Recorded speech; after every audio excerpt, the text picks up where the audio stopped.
warahmatullahi wabarakatuh. Sebelumnya izin memperkenalkan diri, saya Cika Isafira dengan rekan-rekan saya. Saya Pretenjelena Berpawi. Saya Zakia Ulfa. Saya Vicky Ramasa Putri. Di sini kami ingin mempresentasikan tentang big project kami mengenai analisis support vector machine atau SVM untuk klasifikasi kejadian banjir di Kota Bandar Lampung.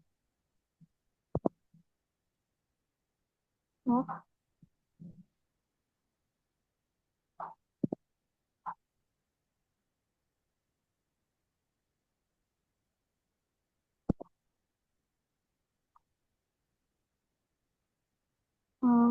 sebelumnya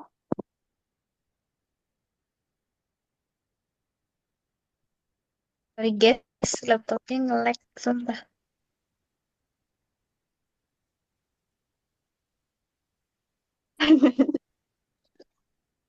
Ulang lagi. ini mau ulang lagi. Kalau coba aku yang share screen ya, bisa nggak? Nah, kamu aja dah, Sul. Sabar. Bisa nggak tapi kalau aku yang share Eh, screen, aku yang ini record. Bisa, bisa. Bisa. Preti, Di mana ya? Ini kok.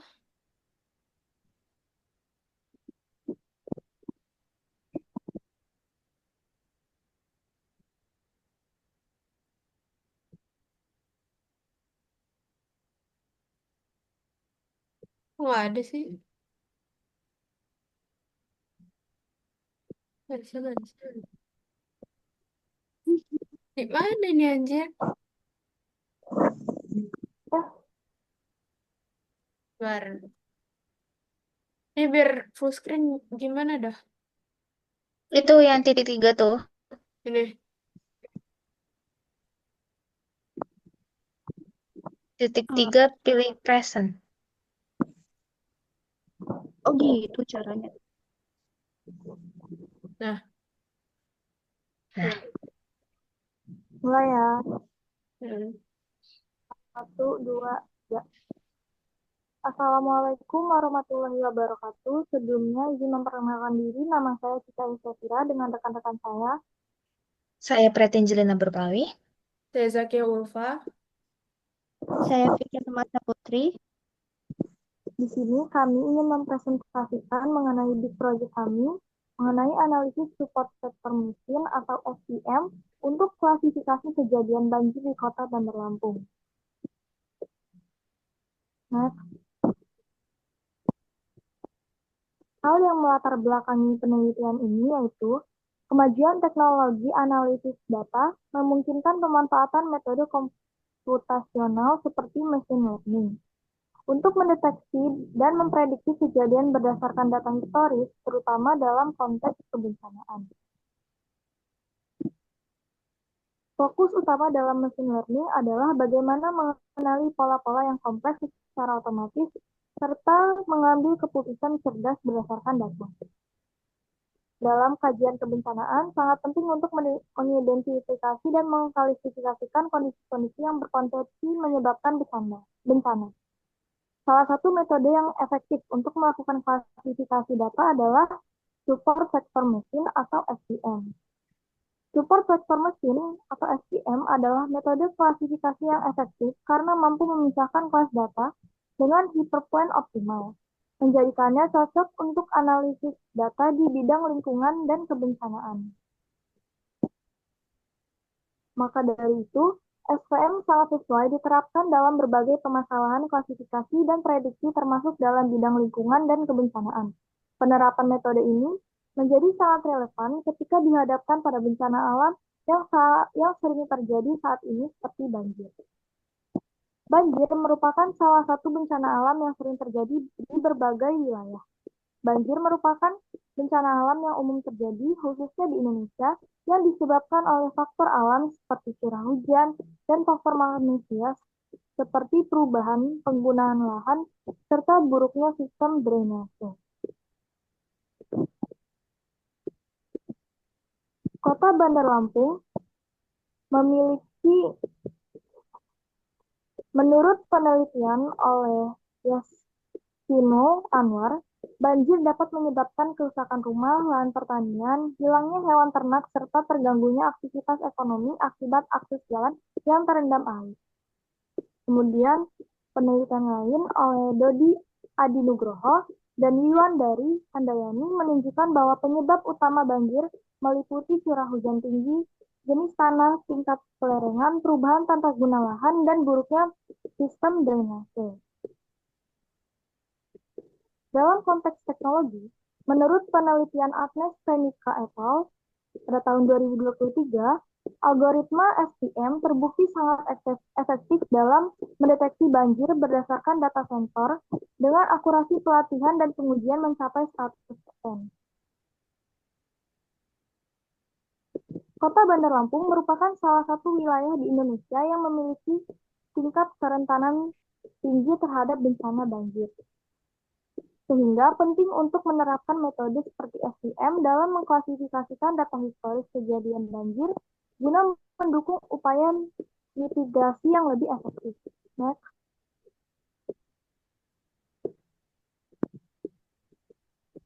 Kemudian, berdasarkan latar belakang penelitian ini, adapun tujuan penelitian ini sebagai berikut. Yang pertama, menerapkan metode support sektor mesin atau SVM dalam proses klasifikasi kejadian banjir di Kota Bandar Lampung berdasarkan data historis dan parameter lingkungan tersebut. Yang kedua, menganalisis kinerja dan efektivitas model SVM dalam mengklasifikasikan antara kejadian banjir dan tidak banjir yang terjadi di Kota Bandar Lampung. Kemudian yang ketiga, memberikan rekomendasi berbasis data guna mendukung upaya mitigasi dan perencanaan penanggulangan bencana banjir di Kota Bandar Lampung. Next.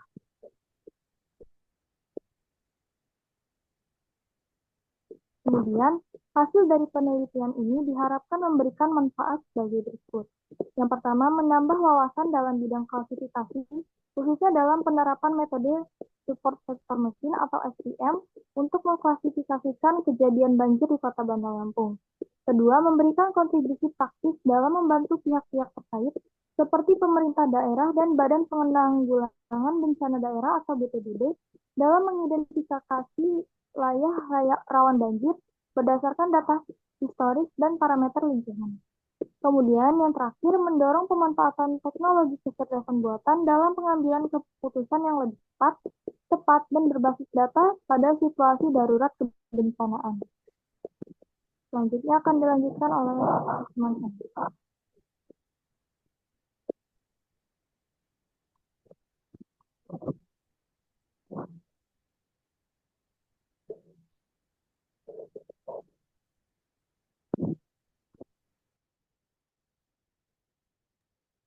Saya ulangi. Selanjutnya itu bab 2, tinjauan pustaka. Yang pertama, machine learning. Menurut Royhan dan kawan-kawan pada tahun 2020 menyatakan bahwa machine learning merupakan suatu pendekatan dalam ilmu komputer yang menggunakan algoritma matematis untuk mempelajari pola dari data, dengan tujuan untuk membuat prediksi atau keputusan secara otomatis di masa depan berdasarkan pembelajaran tersebut. Proses pembelajaran yang dimaksud merupakan upaya untuk memperoleh kecerdasan sistem yang dilakukan melalui 2 tahap utama, yaitu pelatihan atau training dan pengujian atau testing. Selanjutnya itu pre-processing data. Setelah pengumpulan data, tahap awal yang dilakukan adalah pre-processing data. Menurut Septiana dan kawan-kawan pada tahun 2024, untuk menghasilkan data-data terbaik, beberapa tahapan pre-processing data seperti pembersihan outliers, pengisian missing data value, penyesuaian dan labeling, normalisasi data, pembagian train dan tes data, serta penggunaan SMOTE. Berikut ini penjelasan dari tahap-tahapan pre-processing data. Tahap-tahapannya itu ada 5, yaitu yang pertama pembersihan outliers, kedua pengisian missing data value, ketiga normalisasi data, 4 penggunaan SMOTE, dan yang terakhir pembagian train dan tes data. Selanjutnya yaitu klasifikasi. Menurut Saprudin dan kawan-kawan pada tahun 2021, klasifikasi merupakan salah satu teknik yang paling sering digunakan dalam proses penambangan data. Tahapan klasifikasi meliputi proses pembelajaran atau learning dan pengklasifikasian. Selanjutnya itu metode support vector mesin. Pada tahun 1992, Vapnik bersama dua rekannya, Bernard Boser dan Isabel Guyon, memperkenalkan algoritma inovatif yang dikenal sebagai support vector mesin atau SVM. Metode ini bekerja dengan menerapkan pemetaan nonlinier untuk mentransformasikan ruang data pelatihan awal ke dalam dimensi yang lebih tinggi.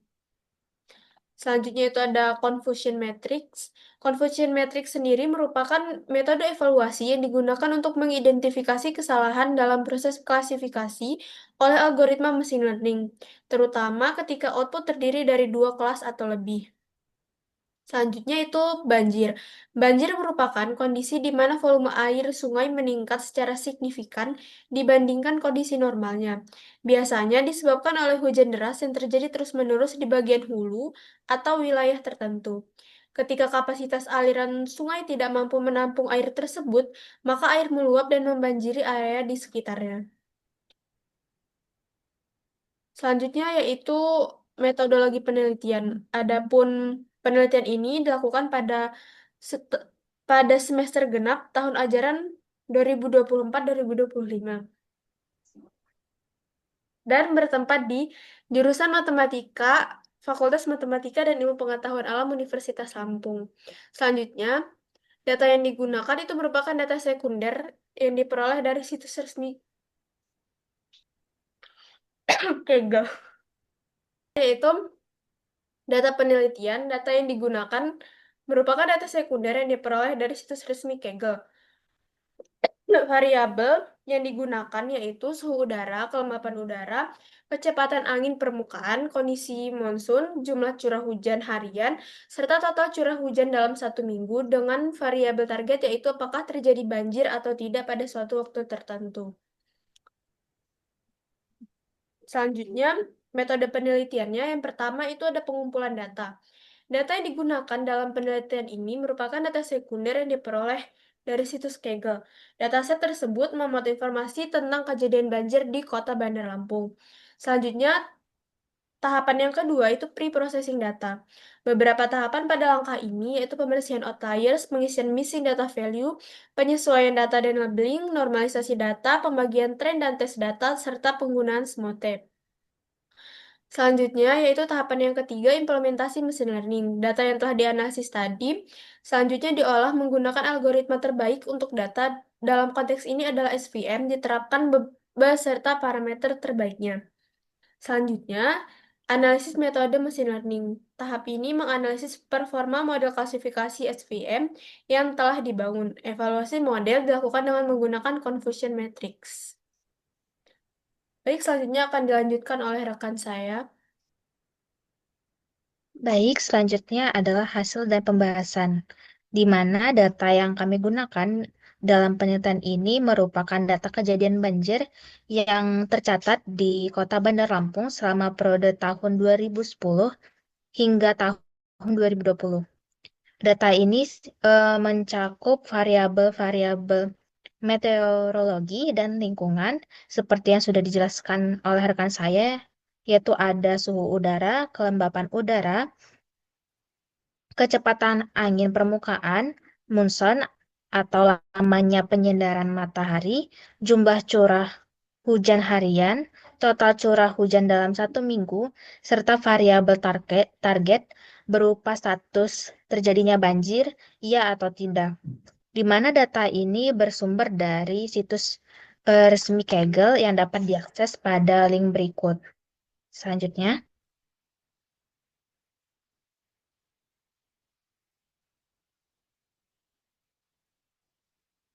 berikut ini merupakan data-data yang kami gunakan dalam penelitian ini.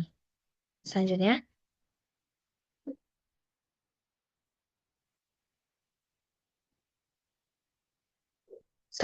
itu masuk ke langkah pertama yaitu pre-processing data. Pada tahap awal itu dilakukan seleksi data atau seleksi variabel, di mana kami menghapus variabel tanggal banjir karena kami menganggap bahwa variabel ini tidak berkontribusi langsung terhadap proses prediksi. dan hanya berfungsi sebagai informasi waktu saja. Selanjutnya, tahap selanjutnya yaitu deteksi data hilang atau missing value dan dapat dilihat dari hasil output yang kami temukan bahwa dari setiap variabel itu tidak menghasilkan variabel hilang ataupun tidak terdeteksi variabel yang hilang. Maka kita bisa melakukan analisis yang lebih lanjut lagi. Next. Tahapan selanjutnya yaitu penyimbangan data. Dapat dilihat bahwa dari variabel targetnya itu ada kelas 0 dan kelas 1, di mana kelas 0 itu sebanyak 29 dan kelas 1 itu sebanyak 21. Di mana eh, dari target tersebut itu tidak mengalami condong ke kanan atau ke kiri distribusinya atau relatif seimbang. Oleh karena itu, tidak diperlukan teknik penyimbangan data seperti oversampling ataupun undersampling, sehingga bisa dilanjutkan analisis selanjutnya. Selanjutnya dijelaskan oleh rekan saya.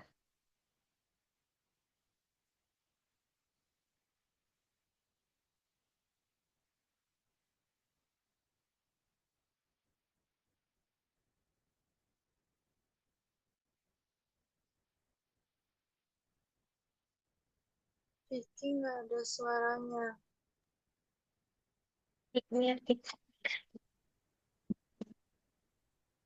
Ya. Selanjutnya, train test split, di mana itu merupakan tahap pembagi data.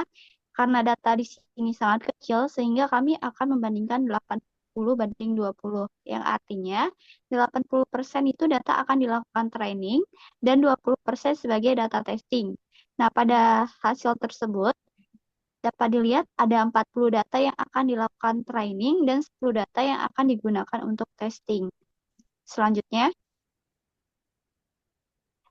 yaitu normalisasi data. Karena nilai dari masing-masing fitur itu memiliki rentang yang berbeda, maka kita akan melakukan normalisasi menggunakan metode standar scalar sebagai berikut. Selanjutnya, yaitu kami akan membuat model SVM di mana proses normalisasi data sudah selesai, maka dilakukan pemodelan menggunakan SVM. Jadi model SVM ini dipilih karena kemampuannya dalam mengklasifikasi data nonlinear dengan margin maksimum. Next. Lalu setelah membuat model SVM, kita akan melakukan evaluasi model di mana ditampilkan bentuk vektor hasil prediksi sebagai berikut. Dan dari hasil prediksi tersebut dapat dilihat bahwa akurasi yang ditampilkan dengan skor 0,8.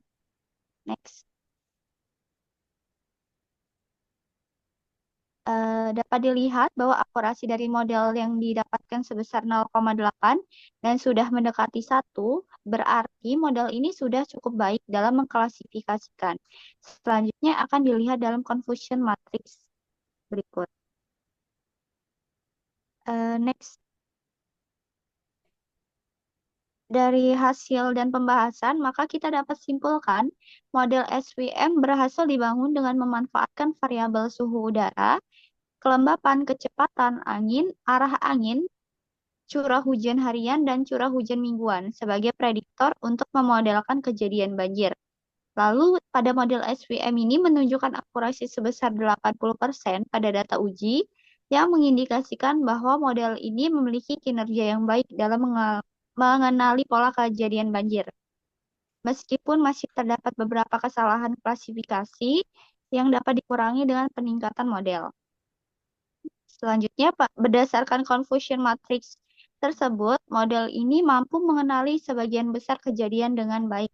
Tetapi masih terdapat kesalahan klasifikasi seperti 6 data kelas 0 itu tidak banjir berhasil diklasifikasikan dengan benar, dan 2 data kelas 1 yaitu banjir berhasil diklasifikasikan dengan benar.